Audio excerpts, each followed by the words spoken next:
কোরবানির 10 দিন আগে নখ কাটা যাবে কিনা? মেয়েদের কি নখে নেইল পলিশ লাগানো অবস্থায় ওযু সহিহ হয়? কারো যদি আকিকা দেয়া না থাকে সে কি কোরবানি দিতে পারবে? বন্ধুকে মামা বলে সম্বোধন করা যাবে কিনা? লোন নিয়ে কি বাইক কেনা যাবে? একই পরিবারের একাধিক ব্যক্তির কোরবানি কি একটি খাসি কোরবানি করলে আদায় হবে? আমি একজন প্রবাসী, ঈদের দিন আমি ঈদের নামাজের সুযোগ পাই না, এক্ষেত্রে করণীয় কি? আমার মা বাবা বেঁচে নাই এবং আমি স্টুডেন্ট। আব্বুর জমি এবং ব্যাংকে কিছু টাকা আছে যা আমার হাতে নাই, এখন আমার কোরবানি দিতে হবে কিনা? আমার বাবা মাজারে বিশ্বাসী, তিনি মাজারে সিজদা দিয়েছিলেন, তাকে আমরা কিভাবে দিনের পথে নিয়ে আসবো? আমার স্বামী এবং ভাসুর সৌদি আরব থাকেন, এখনো আমাদের সংসার আলাদা না, দুই ভাই মিলে বাড়ির খরচ দেয়, এখন দুই ভাই মিলে কোরবানির জন্য আমার শ্বশুরকে টাকা দিয়েছে, এক্ষেত্রে কি কোরবানি হবে? জিলহজের প্রথম দশক শুরু হতে যাচ্ছে, এই দিনগুলো ফজিলত এবং করণীয় সম্পর্কে বলবেন। চলুন তাহলে আমরা আর বিলম্ব না করে প্রশ্নোত্তরের আলোকিত ভুবনে প্রবেশ করি। মেয়েদের কি নখে নেইল পলিশ লাগানো অবস্থায় ওযু সহিহ হয়? নেইল পলিশ লাগালে ওযু সহিহ হবে না, কারণ সেখানে আলাদা লেয়ার তৈরি হয়ে যায়। এম ইসরাফিল লিখেছেন, কারো যদি আকিকা দেয়া না থাকে সে কি কোরবানি দিতে পারবে? আকিকা না দেয়া থাকলে কোরবানি দেওয়া যাবে না এমন কোনো কথা নেই, বরং আকিকা দেয়া না থাকলেও কোরবানি দিতে পারবেন।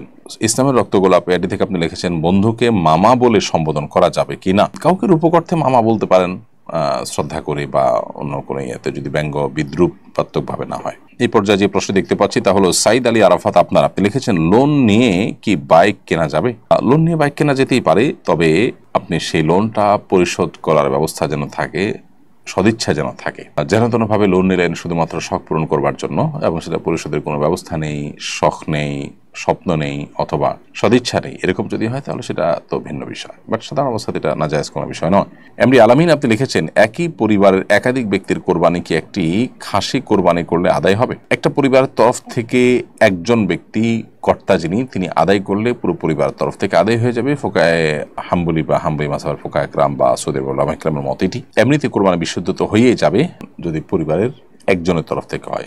যদি বলেন যে না, একাধিক ব্যক্তি উপার্জন একাধিক ব্যক্তির উপরে কোরবানি বর্তায়, ধরুন একাধিক পরিবারের কর্তা তারা দুজন মিলে একটা খাসি করেছেন, তাহলে তো জায়েজ হবে না, কারণ খাসি একজনের তরফ থেকেই হবে।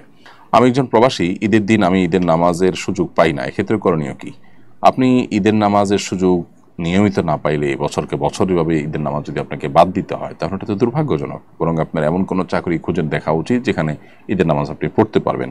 আপনি যেখানে গিয়েছেন সেখানে নামাজ বা ইসলাম পালন অন্যান্য বিষয়াসহ যদি আপনার জন্য কষ্টকর হয়, তাহলে সেক্ষেত্রে সেখানে যাওয়াটাই আপনার জন্য আসলে শরিয়ার দৃষ্টিকোণ থেকে অনুমোদিত হয় না। একজন মুসলমান তার দিনকে জলাঞ্জলি দিয়ে, দিনকে বরবাদ করে তারপর তিনি শুধুমাত্র বৈষয়িক উন্নতি করবেন, এটা আসলে তার ইমানের সাথে যায় না। এই জন্য আমাদের সেই বিষয়টাকে খেয়াল করতে হবে।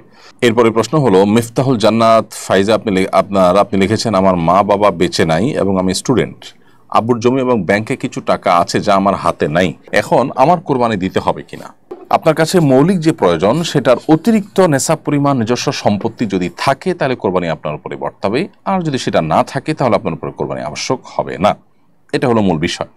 অথবা এটা আপনি মিলিয়ে নেন যে আপনার মৌলিক প্রয়োজনের অতিরিক্ত যা আছে সেটা নেশাব পরিমাণ কিনা, অর্থাৎ সেটা আপনার 83 গ্রাম রূপা কিংবা 52.5 ভরি রূপা কেনার মতো টাকা, যেটা 80-85 হাজার টাকা প্লাস মাইনাস হয়ে থাকে আজকালকার বাজারে, সেরকম টাকা আপনার কাছে অতিরিক্ত আছে কিনা, যদি থাকে তাহলে আপনার উপর কোরবানি আবশ্যক হবে, যদি না থাকে তাহলে নাই। মোহাম্মদ সাজিদ, আপনি লিখেছেন, আমার বাবা মাজারে বিশ্বাসী, তিনি মাজারে সিজদা দিয়েছিলেন, তাকে আমরা কিভাবে দিনের পথে নিয়ে আসব? মাজারে সিজদা দেওয়া হারাম, বিধায় আপনি তাকে সিজদা যে শুধু আল্লাহর জন্য নিবেদন করতে হয় সেই জিনিসটি বোঝান এবং বারবার করে সেই বিষয়ে কোরআন হাদিসের আলোকে আমাদের বক্তব্য, বই পুস্তক, আল্লাহর নির্দেশগুলো তার সামনে উপস্থাপন করেন। সূরা ফাতিহার মর্মটা যদি তাকে ভালো করে বোঝাতে পারেন, যেখানে আল্লাহ তাআলা আমাদেরকে শিখিয়েছেন এই স্বীকারোক্তি দেওয়ার যে ইয়্যাকা না'বুদু ওয়া ইয়্যাকা নাস্তাঈন, আমরা শুধু আল্লাহরই ইবাদত করব এবং আল্লাহর কাছেই সাহায্য চাইব, সেটা যেন তিনি ধারণ করেন, তাকে সেই বিষয়ে বোঝান এবং আল্লাহ তাআলার কাছে সেই সাথে দোয়াও করেন। বাস এই দ্বিমুখী বা ডাবল প্রচেষ্টা যদি আপনি অব্যাহত রাখেন, আশা করা যায় ইনশাআল্লাহ তাআলা তাকে হেদায়েত দিবেন যদি তার নসিবে থাকে।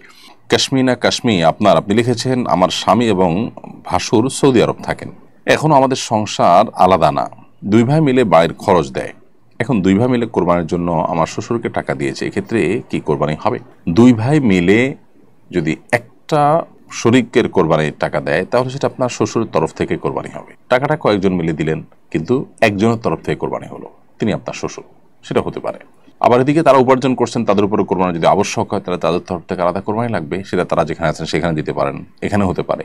অর্থাৎ যদি একটা শরিক বা একটা ছাগলের কোরবানির টাকা কয়েকজন মিলে দেয়, তাহলে যে কোনো একজনকে মালিক বানিয়ে দিবে, তার তরফ থেকে কোরবানি হতে হবে। এখানে আপনার শ্বশুর, তার তরফ থেকে হতে পারে, বা দুই ভাই যে বিদেশে আছেন তাদের যে কোনো একজনের তরফ থেকে হতে পারে। বাকির অন্য কারোর কোরবানি যদি আবশ্যক হয়, তাকে আলাদা করে কোরবানি দিতে হবে। আর যদি ব্যাপারটা এরকম হয় যে তাদের দোনো ভাইয়ের তরফ থেকে একটা শরিক বা একটা ছাগলের কোরবানির টাকা তারা দিচ্ছে, তাহলে এটা জায়েজ নাই। কারণ একটা ছাগলে একজন এবং একটা গরুর এক ভাগে এক শরিকে একজন শরিক হতে পারবে, ভগ্নাংশ কেউ নিতে পারবে না। 7 জন সর্বোচ্চ, কিন্তু তার কোনো এক ভাগে একাধিক ব্যক্তি শরিক হতে পারবে না।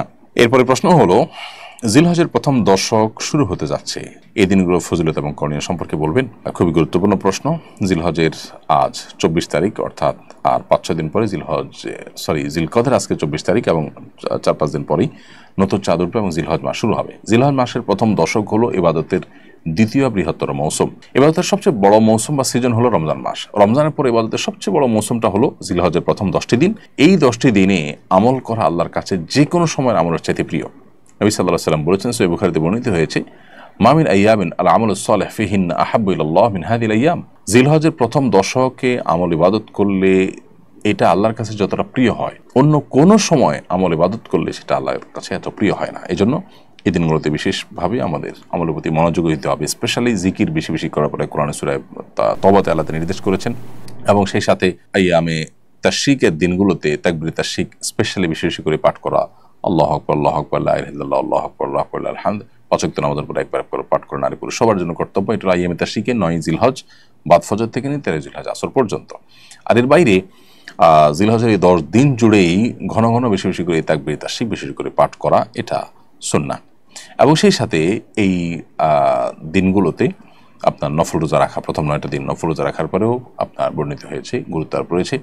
এবং সবচেয়ে গুরুত্বপূর্ণ আমল হলো কোরবানি করা, হজ করা। এই দিনগুলোতে অনেক ধরনের আমলের কথাই কিন্তু আমাদেরকে বলা হয়েছে। বেশিরভাগ মানুষই রমজানের আমলের গুরুত্ব জানলেও জিলহজের প্রথম দশকের আমলের গুরুত্ব জানে না। কোরআন কারীমে আল্লাহ তাআলা শপথ করেছেন, ওয়াল ফাজরি ওয়া লায়ালিন আশর ওয়াশ শাফা'i ওয়াল ওয়াতর, ফজরের শপথ এবং 10টি রাতের শপথ, জোড়া এবং বিজোড় রাতগুলোর শপথ। এই আয়াতের ব্যাখ্যায় বিশ্ববিখ্যাত তাফসীর কারক ইবনে আব্বাস রাদিয়াল্লাহু তাআলা আনহু বলেছেন, এখানে মূলত জিলহজের প্রথম 10টি রাতের কথা আল্লাহ তাআলা ইঙ্গিত করেছেন, শপথ করেছেন। তার মানে এই 10টি রাতের গুরুত্ব এবং মর্যাদা আল্লাহর কাছে এত বেশি, যেগুলোর নামে আল্লাহ তাআলা শপথ করেছেন। তো সেজন্য সেগুলোর উপর আমাদের বিশেষভাবে দায়িত্বশীল হতে হবে। রাফিদুল ইসলাম মুন্না লিখেছেন, কোরবানির 10 দিন আগে নখ কাটা যাবে কিনা। কোরবানির 10 দিন আগে তো নখ কাটতেই পারবেন। কোরবানির আপনার চাঁদ দেখা যাওয়ার আগে চুল, নখ ইত্যাদি কেটে কোরবানির পর্যন্ত সেটা আর না কেটে থাকা, এটাই হলো নির্দেশ না। অতএব 10 দিন আগে, তার মানে পয়লা জিলহজ শুরু হওয়ার আগে আমরা চুল, নখ ইত্যাদি কেটে শেষ করব, সেটা ঠিক আছে।